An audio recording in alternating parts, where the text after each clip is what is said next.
If Adobe Premiere Pro is giving you the error, "We were unable to open the file on disk," don't worry, because in this video, I'll walk you through the most effective fixes step by step.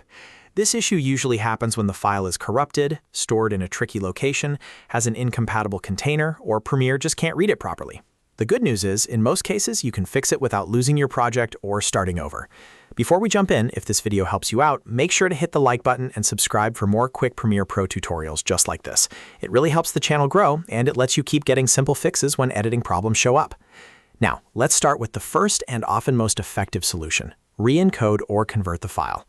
Sometimes the original file looks fine, but the container or encoding is causing Premiere to reject it.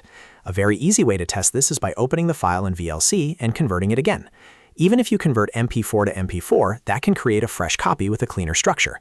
So open VLC, go to the Media Conversion option, select your file, and export it as a new version. Once that new file is created, go back into Premiere Pro and try importing it again. In many cases, this alone fixes the problem.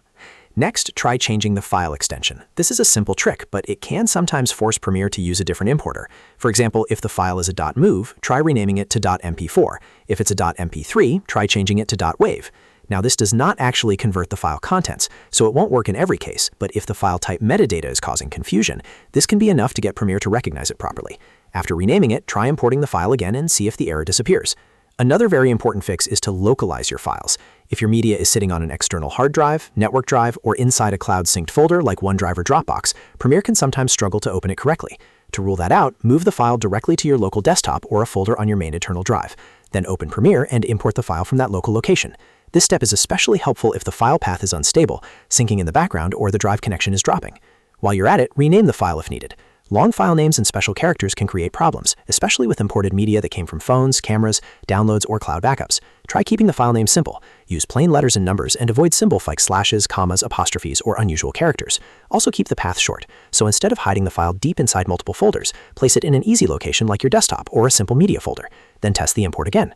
If the issue still isn't fixed, the next thing to do is clear the media cache. Premiere Pro can store old cache data that sometimes interferes with media recognition.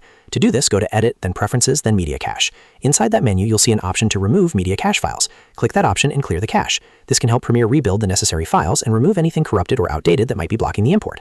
After clearing the cache, restart Premiere Pro and try the file again. If you're using Windows N, this is another fix you should definitely check. Some versions of Windows N are missing media components that Premiere Pro needs. In that case, you must install the Windows Media Feature Pack. You can usually do this by going to Settings, then Apps, then Optional Features, and installing the Media Feature Pack from there. Once installed, restart your computer and try opening Premiere Pro again. Missing system media components can definitely trigger file opening errors, so don't skip this if you're on Windows N.